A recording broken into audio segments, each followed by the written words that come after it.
2025 সালে ইউটিউবের সব থেকে সেরা আপডেট আপনাকে দেখাচ্ছি। যারা শর্ট ক্রিয়েটার তাদের জন্য বিশাল সুযোগ। এই আপডেটটি আপনি শর্ট ভিডিও আপলোড করার সময় পেয়ে যাবেন। আর এখানে দেখুন 15 সেকেন্ডের শর্ট আপলোড করতে পারবে, এর উপরে ক্লিক করুন 3 মিনিটের শর্ট আপলোড করতে পারবেন।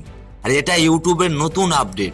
আমি এক্সপেরিমেন্ট করে দেখেছি, এখন 1 মিনিটের উপরের ভিডিও ইউটিউব বেশি প্রমোট করছে। আমি কিছুদিন ধরে ট্রাই করে দেখছি 1 মিনিটের নিচের ভিডিও যদি 1 ঘন্টায় 1000 অডিয়েন্সের কাছে পাঠায়, তাহলে 1 মিনিটের উপরের ভিডিও 1 ঘন্টায় 5000 অডিয়েন্সের কাছে পাঠাচ্ছে।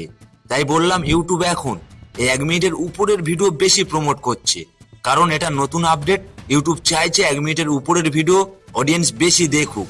আর কিছুদিন পরে হয়তো এমনও আপনি শুনতে পাবেন, বলছি না যে সত্যি হবে, হয়তো বলবে ইউটিউব 1 মিনিটের উপরের ভিডিওতে যা ওয়াচ টাইম আসছে আপনি ওই ওয়াচ টাইমের মাধ্যমে চ্যানেল মনিটাইজেশন করাতে পারবেন। আর এটা যদি অবশ্যই বাস্তবায়িত হয় আপনার জন্য বিশাল সুযোগ হয়ে দাঁড়াবে। আর আমি আপনাকে জোর করব না যে আপনি 1 মিনিটের উপরের ভিডিও তৈরি করুন, আর যদি আপনি তৈরি করেন তাহলে আপনার জন্যই ভালো, কারণ বেশি প্রমোট করছে। আমি এক্সপেরিমেন্ট করে দেখেছি, তাই সত্যিটা আপনাকে বললাম। আর আপনার যদি এর উপরে কোনো মতামত থাকে অবশ্যই কমেন্টে জানাবেন। তা চলুন ফ্রেন্ড, জাস্ট ভিডিওতে একটি লাইক দেবেন আর চ্যানেলটি সাবস্ক্রাইব করবেন। সবাই ভালো থাকবেন।